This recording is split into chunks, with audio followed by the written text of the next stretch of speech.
আব্দুল্লাহ রাদিয়া বলে পয়গম্বর, আমি যখন রাতের বেলা ঘুমাইলাম, ঘুমের মধ্যে আমি স্বপ্ন দেখতেছি একজন সিংহাওয়ালা সিংহা বিক্রি করতেছে।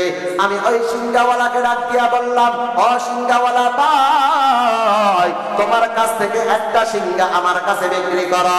সিংহাওয়ালা ডাক দিয়া বলে, আব্দুল্লাহ তুমি এই সিংহা দিয়া কি করবা? আমি সেই সিংহাওয়ালাকে বললাম, ভাই এই সিংহাটা আমি আমার নবীজিকে দিব। আমার নবী এই সিংহা দ্বারা মুসলমানদেরকে নামাজের জন্য ডাকবেন। একবার জবান করে বলেন না আল্লাহু আকবার। সিংহাওয়ালা ডাক দিয়া বলে, আব্দুল্লাহ নামাজের দিকে ডাকার জন্য সিংহার কোনো দরকার নাই, আমি তোমাকে কয়েকটা শব্দ শিখা দেই। যখন নামাজের সময় হবে তখন তোমাদের মধ্য থেকে কোন একজন উঁচু জায়গায় দাঁড়াইয়া কানের মধ্যে হাত দিয়া আল্লাহু আকবার আল্লাহু আকবার আল্লাহু আকবার আল্লাহু আকবার আশহাদু আল্লা ইলাহা ইল্লাল্লাহ আশহাদু আল্লা ইলাহা ইল্লাল্লাহ, এইভাবে আযানের সর্বশেষ লা ইলাহা ইল্লাল্লাহ পর্যন্ত সব শিখায়া দিয়েছে। আব্দুল্লাহ ইবনে যায়েদ ইবনে আব্দ রাব্বি আপনার আমার নবীকে ডাক দিয়া বলে, ইয়া রাসূলুল্লাহ আমি রাতের বেলা একটা স্বপ্ন দেখেছি। নবী আমার আব্দুল্লাহকে ডাক দিয়া বলে, ও আব্দুল্লাহ তুমি যে সিংহাওয়ালাকে স্বপ্ন দেখেছো এটা কোনো সিংহাওয়ালা নয়, এটা হলো আমার আল্লাহর পক্ষ থেকে পাঠানো ফেরেশতা।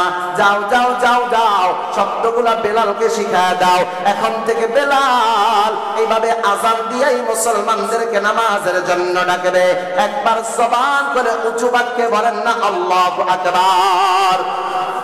ও মক্কার মুসলমান, আপনি আর আমি মনে করি মুয়াজ্জিনকে আযান দিয়া রাখলাম, তার দায়িত্ব হলো আযানের সময় আযান দেওয়া।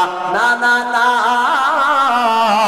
এটা মুয়াজ্জিনের আওয়াজ মাত্র, কিন্তু শব্দগুলো মুয়াজ্জিনের নয়। একবার জবান করে বলেন না শব্দগুলো কার? আর জোরে বলেন না শব্দগুলো কার?